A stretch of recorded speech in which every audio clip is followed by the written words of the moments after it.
today we will see science laboratory planning and maintenance, ज्याला आपण मराठीमध्ये साधं सरळ आपल्याला त्याचं ट्रान्सलेशन करता येईल विज्ञान प्रयोगशाळा नियोजन आणि देखभाल. हिंदी में उसको रखरखाव कहते. सो विज्ञान प्रयोगशाळा नियोजन आणि देखभाल. तर सायन्स लॅबोरेटरीची जर मला व्याख्या करायची झाली तर काय करता येईल रे? कारण सायन्स लॅबोरेटरी किंवा विज्ञान प्रयोगशाळा हे काय आपल्यासाठी नवीन नाही. आपण सगळे ग्रॅज्युएट पोस्ट ग्रॅज्युएट आहोत आणि सगळ्यांनी सायन्स लॅबोरेटरी पाहिलेली आहे, त्याच्यामध्ये काम केलेलं आहे. मग काय तुमच्या भाषेमध्ये काय व्याख्या सांगता येईल सायन्स लॅबोरेटरीची, किंवा काय अर्थ सांगता येईल कोणी? काय सायन्स लॅबोरेटरी म्हणजे काय, विज्ञान प्रयोगशाळा म्हणजे काय, काय सांगता येईल?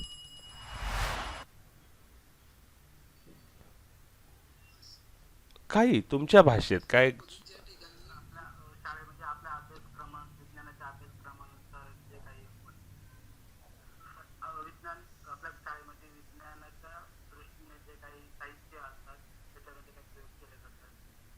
खूप छान, अगदी बरोबर आहे.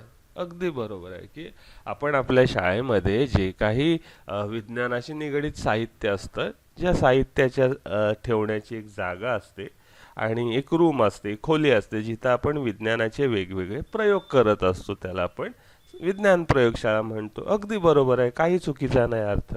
याच्या व्यतिरिक्त हे सोडून आणखी कुणाला काही सांगायचं आहे का? ओके, ठीक आहे. तर तुम्हाला सायन्स लॅबोरेटरी किंवा विज्ञान प्रयोगशाळा याचा अर्थ माहिती आहे. So science laboratory is a centre to scientific instructions and it forms essential components of science education.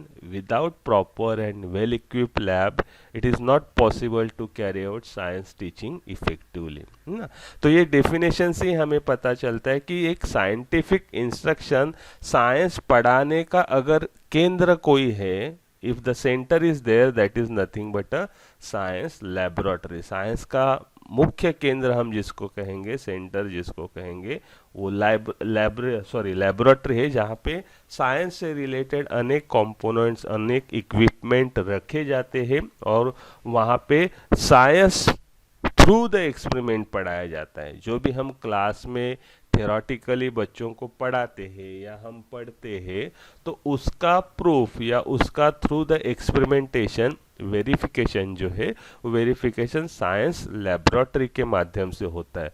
So without science laboratory our science teaching will not be effective, है ना. मेरे पास लैब ही नहीं होगी तो मैं साइंस कैसे पढ़ाऊंगा? सीधी सी बात है. साइंस इसका मतलब ही एक्सपेरिमेंट दिखाना है, इसका मतलब ही वेरिफिकेशन करना है. तो अगर मेरे पास लैब नहीं है तो मैं बच्चों को साइंस उतनी अच्छी तरह से नहीं पढ़ा सकता हूँ. तो इसलिए साइंस लैबोरेटरी ज़रूरी है, जहाँ पे इस तरह के इक्विपमेंट किए जाते हैं. विज्ञान परिणामकारक स्वरूप से बहुत ही इफेक्टिवली पढ़ाया जाता है through the with the help of experiment, that is called science laboratory.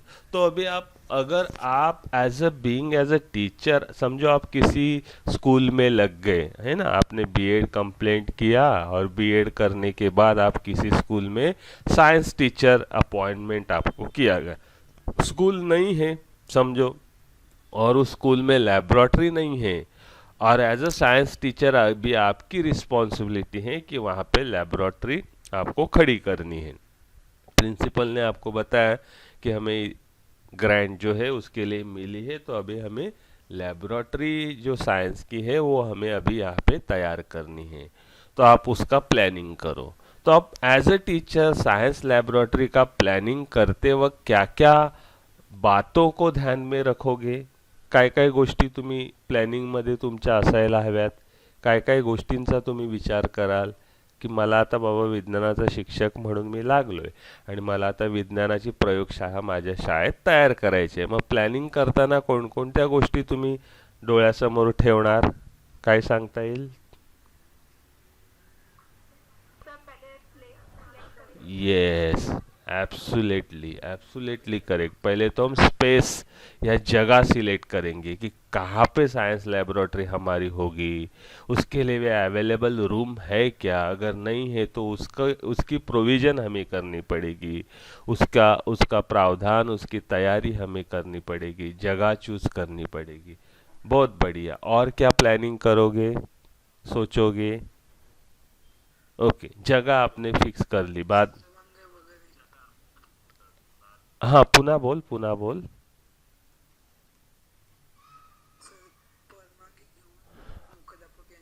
हां, हां, ठीक आहे. ते आता मी म्हटलं ना, सुरुवातीला सांगितलं ना, की तुम्हाला मुख्याध्यापकांनीच सांगितलेलं आहे, की आपल्याला आता लॅब तयार करायची आहे, प्रयोगशाळा तयार करायची आहे. मग ते त्यांनी परवानगी वगैरे घेतली असं आपण गृहीत धरू. आता आपल्याला प्लॅनिंग करायची, की त्यांनी जे काही कागदोपत्री करायची कामं आहेत, ॲडमिनिस्ट्रेटिव्ह लेव्हलला त्यांनी परवानगी घेतली, त्यांनी ग्रँट पण आणलेले आहे, पैसे उभे केले, सगळं काय आहे. आता आपल्याला सायन्स लॅब फक्त उभी करायची आहे, एवढाच आपल्याला विचार करायचा आहे. परवानगी वगैरे घेतली, गृहीत धरू आपण. आता जसं फायदानी सांगितलं, की तिकडे तुम्हाला अगोदर जागेचा विचार करावा लागेल, है ना? कुठे करणार, रूम आहे का, नसेल तर त्याची व्यवस्था कशी करता येईल हा विचार करावा लागेल. आणखी काय विचार करावा लागेल?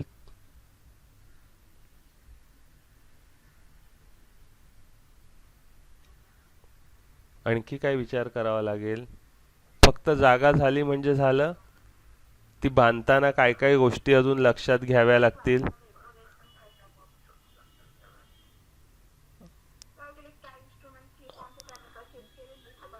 हाँ, एब्सोल्युटली करेक्ट, एब्सोल्युटली करेक्ट. है ना, हमारे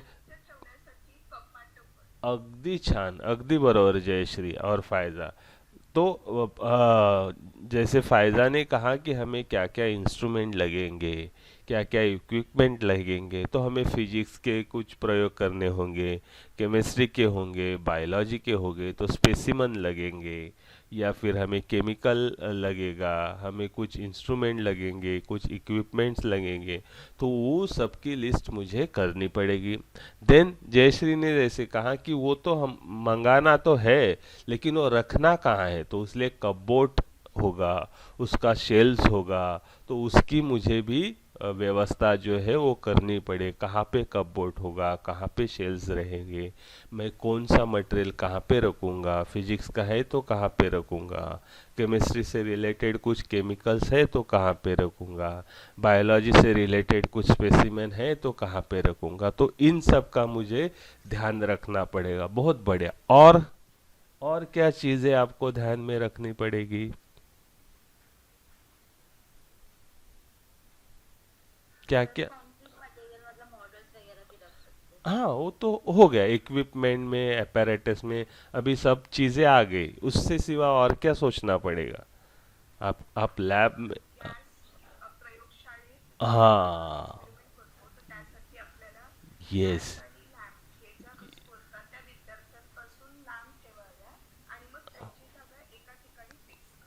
ओके, अगदी बरोबर. म्हणजे जब हम लैब में काम करेंगे तो गैस भी लगेगा वहाँ पे, है ना? कुछ हम हीट कर रहे, कुछ बॉईल कर रहे, कुछ रिएक्शन कर रहे, तो गैस लगेगा. तो हमें ये देखना पड़ेगा कि हर एक टेबल पे जहाँ पे बच्चे काम करते हैं वहाँ पे वो व्यवस्था करनी पड़ेगी, है ना, गैस पाइपलाइन की. और उसके साथ साथ इलेक्ट्रिसिटी है, इलेक्ट्रिसिटी भी तो चाहिए ना मुझे, इलेक्ट्रिसिटी.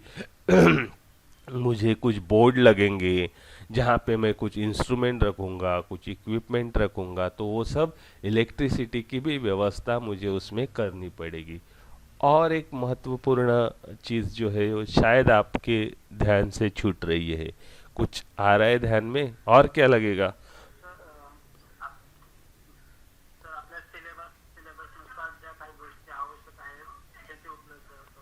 हां, बरोबर आहे. छान. जे आपण असं गृहीत धरू, फायदानी सांगितलं तसं काय काय मटेरियल लागेल ते आपल्या सिलेबसनुसारच आपण तयार करणार ना. काय इक्विपमेंट लागेल, काय केमिकल लागेल, ते झालं. ओके. ते सगळं आपण त्याची आपण यादी तयार केली असं गृहीत धरू. आणखी कोणत्या? हाँ, बहुत बढ़िया. जहाँ पे वाटर फैसिलिटी, हमें उसकी भी व्यवस्था करनी पड़ेगी, गैस के.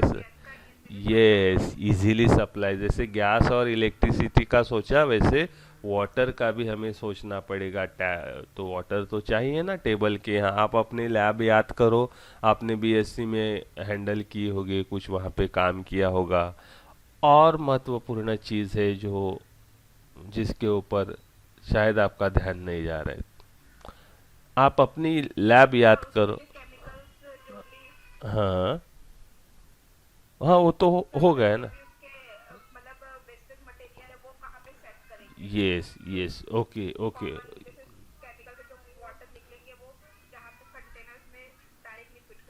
हाँ ओके ठीक है, तो मुझे ड्रेनेज की व्यवस्था करनी पड़ेगी, मुझे डस्टबिन की व्यवस्था करनी पड़ेगी। ओके, उसके साथ साथ अगर किसी को कुछ और कहना है तो कहिए, नहीं तो मैं आगे चलता हूँ।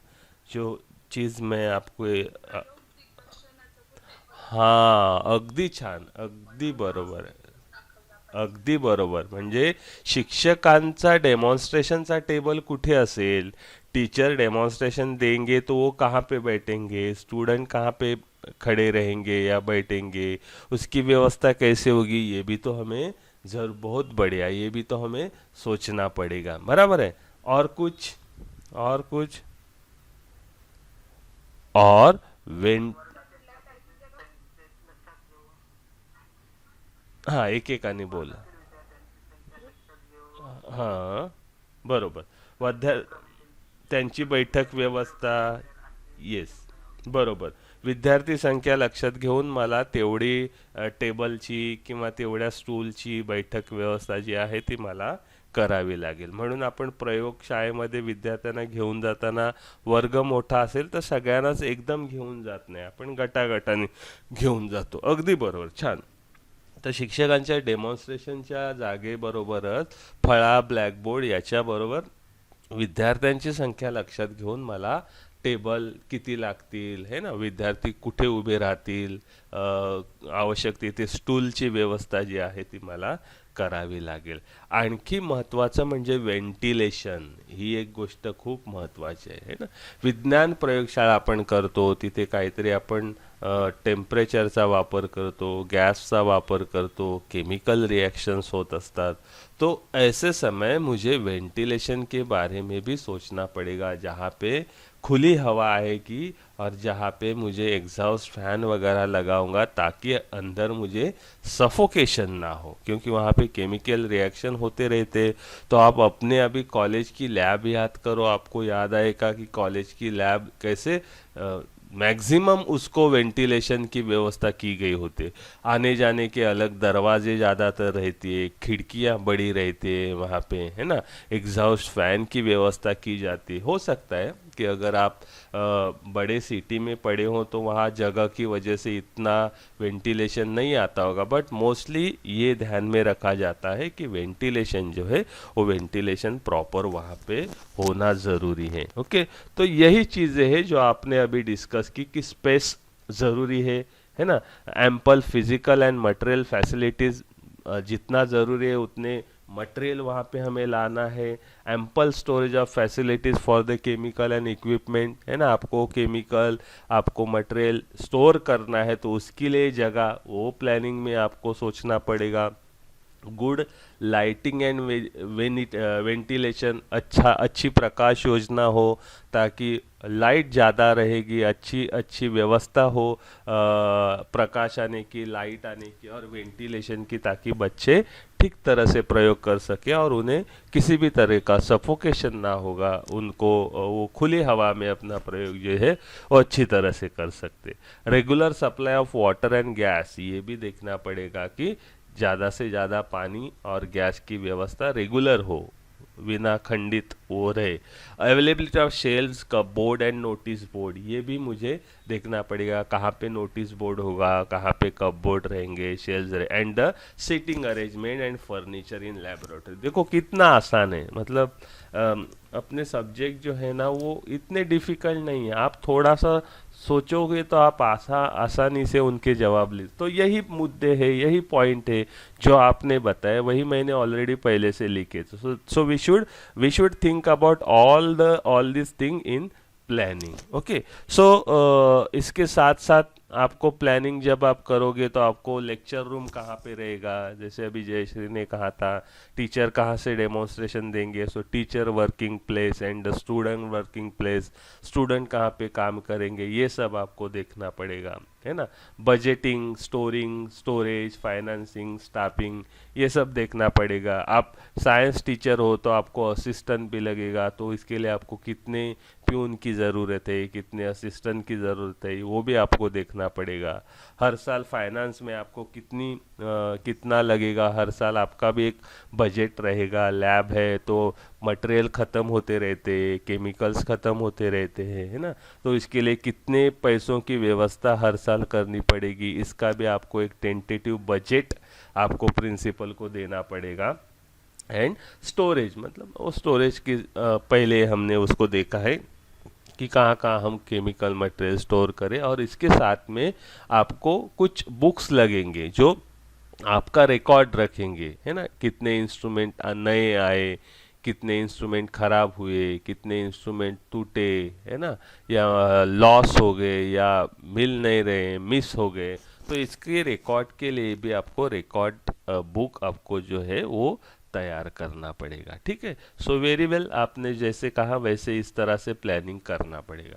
अभी मेरी लैब तो हो गई समझो, स्कूल में या कॉलेज में लैब मैंने तैयार की, लैब मैंने शुरू भी की, मैंने काम शुरू किया। बच्चे प्रयोगशाला में आते हैं, लेबोरेटरी में आते हैं, प्रयोग करते हैं, जो भी मैंने क्लास में पढ़ाया है वो वेरीफाई होता है थ्रू द एक्सपेरिमेंट। मैं उसको प्रूव करके दिखाता हूँ, बच्चे भी करते हैं।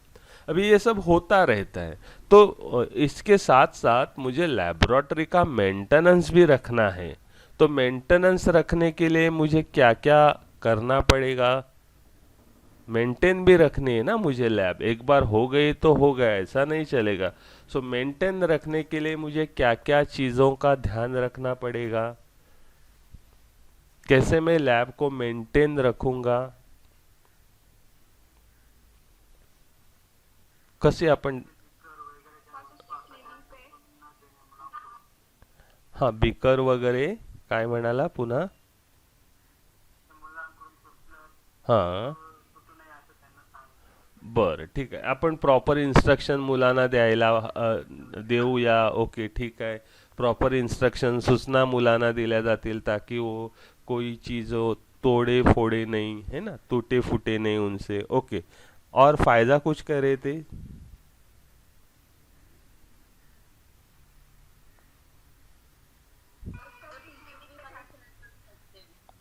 क्लीनिंग, यस, किसी ने कहा क्लीनिंग, तो यस रेगुलर क्लीनिंग करना ज़रूरी है ना। बच्चों को भी हमें ये सिखाना चाहिए कि आपका काम होने के बाद आपका टेबल कैसे क्लीन रखा जाए। आपने जो जो चीज़ें यूज़ की है, बीकर होगा, टेस्ट ट्यूब होगा, जो भी होगा, वो कैसे क्लीन करके रखा जाए। तो ये क्लीनिंग के बारे में भी हमें देखना पड़ेगा।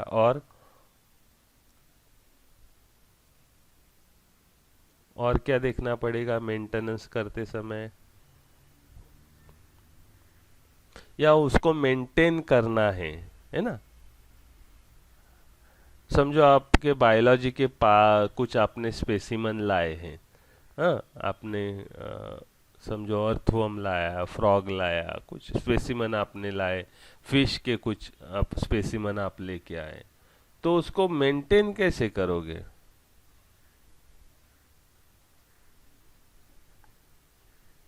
कौन से केमिकल में डाला जाता है ताकि वो बहुत दिन तक खराब ना हो? यस,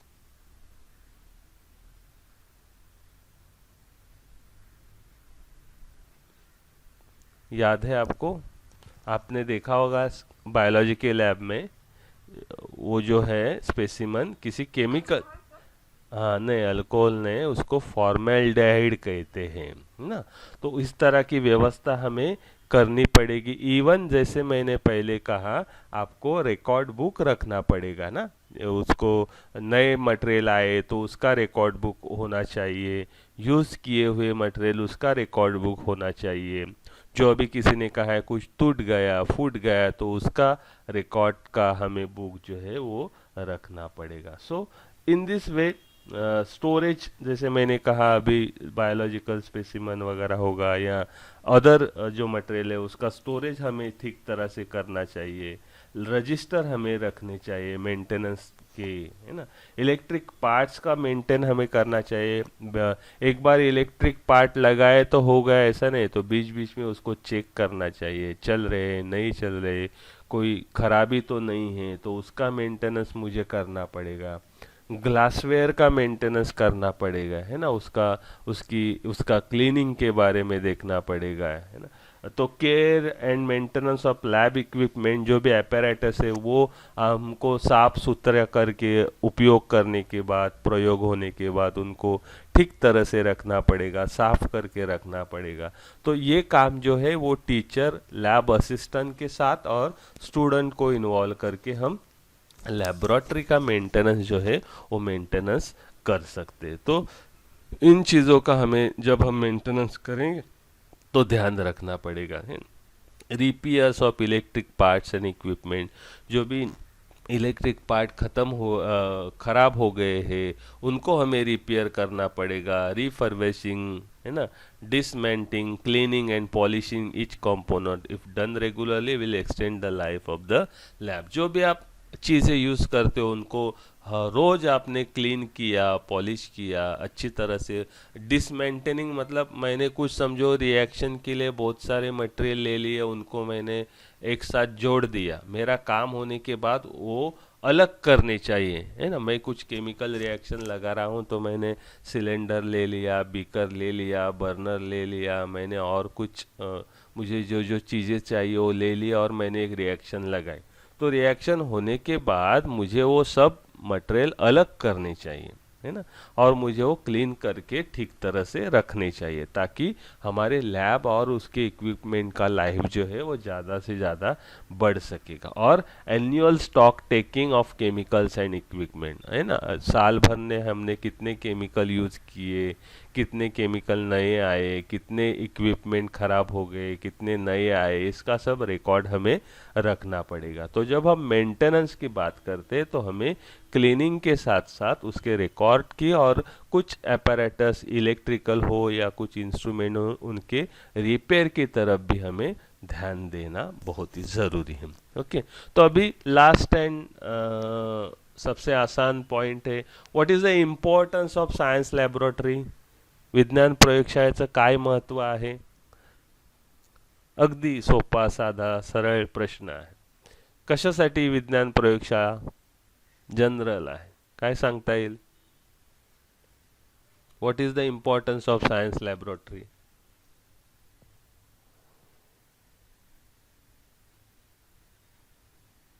अरे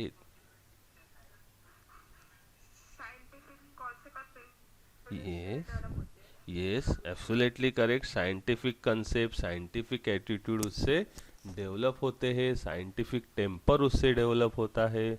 बहुत बढ़िया, वो डेवलप करने के लिए साइंस लैबोरेटरी बहुत ही महत्वपूर्ण है। और क्यों चाहिए साइंस लैबोरेटरी।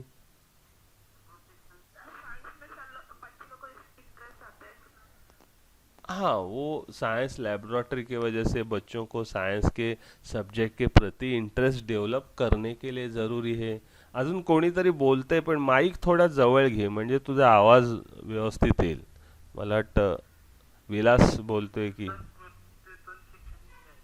हां, एक्झॅक्टली हेमंत, कृती कृतीद्वारा शिक्षण जे आहे ते कृतीद्वारा शिक्षण आपण लॅबोरेटरीच्या माध्यमातून देऊ शकतो। म्हणजे केवळ ते थेअरी पुरतं मर्यादित न राहता प्रत्यक्ष मुलं प्रयोग करून बघतील। छान, तर त्यासाठी गरजेचं आहे। आणखी कशासाठी गरजेची आहे, महत्त्वाची आहे science laboratory, why it is important. चिकित्सक वृत्ती निर्माण होईल। ओके, येस करेक्ट, चिकित्सक वृत्ती निर्माण होईल, त्यातून संशोधन वृत्ती निर्माण होईल। और सबसे ज़रूरी कि जो हम साइंस सब्जेक्ट टेक्स्ट बुक के थ्रू पढ़ाते हैं उसका अनुभव हम साइंस लेबोरेटरी से बच्चों को दे सकते हैं ना। नहीं तो टेक्स्ट बुक का सिर्फ हमने थेरोटिकली पढ़ाया, सिर्फ हमने क्लास में ब्लैक बोर्ड का उपयोग करके पढ़ाया, तो बच्चों को अनुभव कब मिलेगा। तो जो भी टेक्स्ट बुक में साइंस से रिलेटेड कंटेंट दिया हुआ है उसका अनुभव बच्चों को देने के लिए साइंस लेबोरेटरी महत्वपूर्ण है। Okay, so these are some points which are displayed to achieve objective of science teaching। Science teaching का, विज्ञान अध्यापन का महत्व क्या है और उसके उद्देश्य क्या है। तो बच्चों में ये आपने अभी कहा ना, साइंटिफिक टेम्पर डेवलप करना है, साइंटिफिक एटीट्यूड डेवलप करना है, जो भी क्लास में पढ़ाया है उसके प्रति इंटरेस्ट डेवलप करना है, वो कंटेंट समझाना है, तो उसके लिए साइंस लेबोरेटरी ज़रूरी है। To develop interest for the science subject, इससे साइंस सब्जेक्ट्स के प्रति उनमें बहुत ही इंटरेस्ट डेवलप होगा, सब्जेक्ट उनको अच्छा लगेगा। To train student in scientific way, बच्चों को हम साइंटिफिक वे से ट्रेन कर सकते हैं। हाँ, तो बच्चे लॉजिकली सोचना शुरू करेंगे, हर एक चीज के ऊपर वो प्रयोग करके ही विश्वास रखना शुरू कर देंगे। So in this way we can train them scientifically and to give chance of observation and experimentation to student. इससे क्या होगा, बच्चों को ऑब्जर्व करना, प्रयोग करना, इसका हम मौका जो है, अपॉर्चुनिटीज जो है वो बच्चों को दे सकते हैं। Okay, and to maintain scientific apparatus and material, जो भी है वो मेंटेन करना, उसके लिए जगह इससे मिलती है। And to develop cooperation in student, बच्चे में सहकार्य भावना जो है, सहकार्य वृत्ती जी आहे ती निर्माण होईल, कारण प्रयोग करताना मुलं एकमेकाची मदत जी आहे ती मदत घेणार आहे। तो इस तरह से हमने देखा these are the points which are important while we are thinking about or reading from the science laboratory point of view. So what is science laboratory, how to maintain science laboratory, and what are the importance of science laboratory, that we cover in today's lecture.